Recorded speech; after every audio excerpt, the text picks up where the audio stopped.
Good afternoon. I'm Dana Tyler. This is a CBS2 update. A bad fire in Queens this morning. 11 people were hurt, 2 of them critically, after the fire broke out at a home on 41st Avenue in Flushing. Officials say the house was abandoned, but squatters had been living there. 9 firefighters suffered minor injuries. We have not gotten word on the cause yet. A consumer alert. The New Jersey Motor Vehicle Commission is reporting a major server outage. We found a long line at the Rahway station, even though you cannot renew driver's license or car registrations there. The problem with the system overall is that the part that processes payments is still down. Officials say they've been working overnight and all morning to fix it.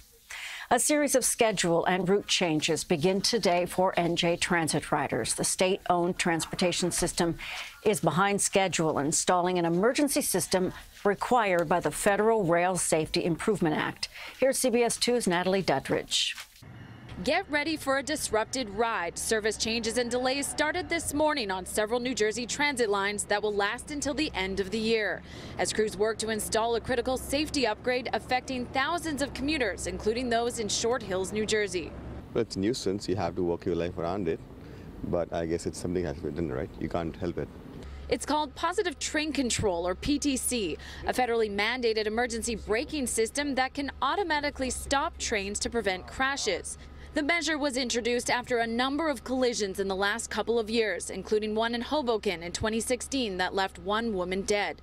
PTC is supposed to be installed on all commuter trains across the country by December 31st, but New Jersey Transit is behind schedule. This should have been done a lot sooner, It's just unconscionable the way that New Jersey Transit has been running and the way that the customers have been treated. In order to try and get the job done in time, some trains will temporarily be discontinued or have a change in destination. Other trains will have schedule and stop adjustments affecting customers on the Northeast Corridor, North Jersey Coastline, Morrison-Essex Line, and Pascack Valley Line. Certainly we are affected, but I would prefer safety. I would prefer that, our trains run properly. And so, it doesn't bother me that we've got to wait a few extra minutes. An investigation by The Record and NorthJersey.com also found that New Jersey Transit is struggling to recruit qualified personnel to operate its trains. Officials have not yet responded to our request for comment. While these upgrades will affect your weekday service, it won't affect your weekend train ride, at least for now. But officials say you should continuously check the schedule for updates. In Short Hills, New Jersey, Natalie Duddridge, CBS 2 News. Emergency repairs on the George Washington Bridge changed a lot of commutes today. 2 inbound upper-level lanes were closed as crews worked to repair a damaged storm drain. The work caused hour-and-a-half delays at the toll plaza during the morning rush. Traffic now on the GWB back to normal. A developing story. The search is underway for a missing veteran. 59-year-old Thomas Podshenley was last seen leaving his job at a supermarket in Clifton, New Jersey on Friday. He was wearing all black with military boots and a hat. His daughter says he suffers from post-traumatic stress disorder and sometimes wanders off. The Coast Guard has suspended the search for 2 victims of a plane crash off the Hamptons on Saturday. The remains of 2 others have been recovered. East Hampton police identify the 4 as Ben and Bonnie Krupinski, both 70 years old, and their 22-year-old grandson, William Mayroff, and the pilot, 47-year-old John Dollard. Ben Krupinski built mansions for celebrities in the Hamptons. He and his wife were also known for their generosity to their community.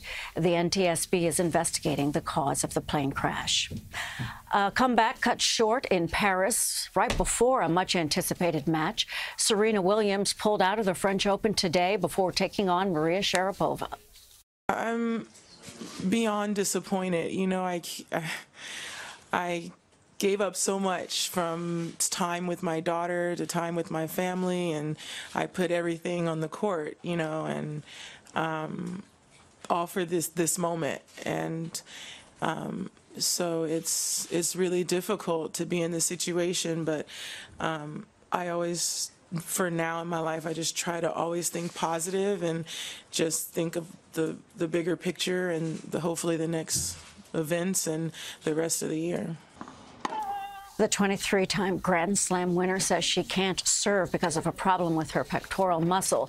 This was the 36-year-old's first Grand Slam since her baby's birth on September 1st.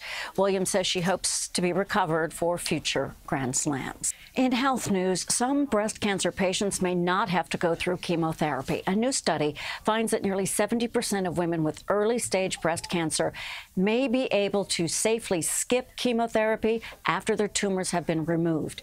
Researchers say that patients only need to take a drug that blocks estrogen. The results could spare some 60,000 breast cancer patients a year from the ordeal and the expense of chemotherapy. The study is published in the New England Journal of Medicine. We will have a chat about this later with our Dr. Max Gomez on our Facebook page this afternoon. Here's John Elliott with a look at the start of the week's weather.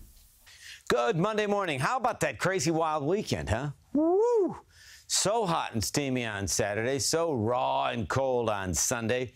And today we were off to a raw start. We're shooting for 70. Could see an afternoon shower wrap around north and west of the city. And I'm being very careful. I don't want to move too much because it took forever to get my microphone set up. So I'll just ease out of here. 74 with the chance of a thunderstorm tomorrow. Wednesday, a little cooler. Looks better Thursday. Can you hear me now? In Central America, an unexpected volcanic eruption sent people in Guatemala running for their lives. At least 33 people died when ash and hot molten lava flew into villages near Guatemala City yesterday. The death toll could rise dramatically as many families fear their loved ones are buried in lava and mud. Some firemen say they can hear people screaming, but they can't get to them because the mud is blocking roads. The lava has cut off the last two escape routes for Hawaiian community on the Big Island. Lava blasting from Kilauea's most explosive fissure has reached a major highway intersection. 3 people were evacuated by helicopter on Sunday. Geologists say the molten rock flowing in Pahoa is the hottest they've ever detected, and it is moving quickly. Lava from the Kilauea volcano is now covering more than 7.5 square miles. Just to give you perspective, that's nearly 6 times larger than Central Park. Amazon and other tech companies could be taking control of your daily life. CBS2's Danielle Nottingham gives us a peek at the possible home of the future. I can touch the lock.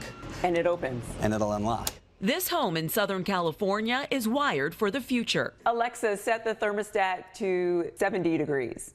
The AC is set to 70. Amazon teamed up with home builder Lennar to install its Alexa technology in homes. They created what's called Amazon Experience Centers. Alexa, movie time. Where customers can test how a simple voice command turns on the TV. And even does a bit of cleaning instead of having to see a display at a store. So this is party time. What happens during party time? Party time, your lights will dim. Here we've set our shades to go to 50%. We've got some music going through our Sonos speakers. It's an experience. It's more than just a feature. It's more that it is anticipating the way you're going to live every day, and it will function in a very intuitive way. Alexa, good night. The new partnership could give Amazon a boost in the booming smart home market. According to Report Linker, global sales of products will reach more than $107 billion by 2023. Enjoy your beauty rest. Not that you need it. Google and Apple are also competing for those smart home dollars. Turning on 3 lights. Along with hundreds of products from smart bulbs to smart refrigerators. It's only going to keep getting bigger. I think it's going to be really unusual within about 5 years to enter a home that doesn't have a digital assistant like Amazon Echo, like Google Home plugged in somewhere in the house. The Amazon Experience Centers are open to tour in 15 major cities across the country, with more homes opening soon. Danielle Nottingham, CBS News, Irvine, California. History will be on the line at this year's Belmont Stakes as the horse named Justify looks to become just the second horse since 1978 to win the Triple Crown. It is the 150th run of the race, which takes place every June in Elmont, Long Island. Justify took the Kentucky Derby and the Preakness Stakes and would be the first winner in 5 years to claim the elusive honor. Call it the year of the dog. At a Florida elementary school, a 5th grade student's service dog got her own photos in the school yearbook. This 4-year-old lab named Linda helps the student who has spina bifida navigate her wheelchair through the school, and Linda does other tasks. So when picture day came around, everybody agreed Linda deserved her very own close-up. That's your CBS 2 News Update. Stay with us online, on social media, and on TV for the very latest. I'm Dana Tyler. See you later today on CBS 2 News at 6 o'clock. Have a nice afternoon.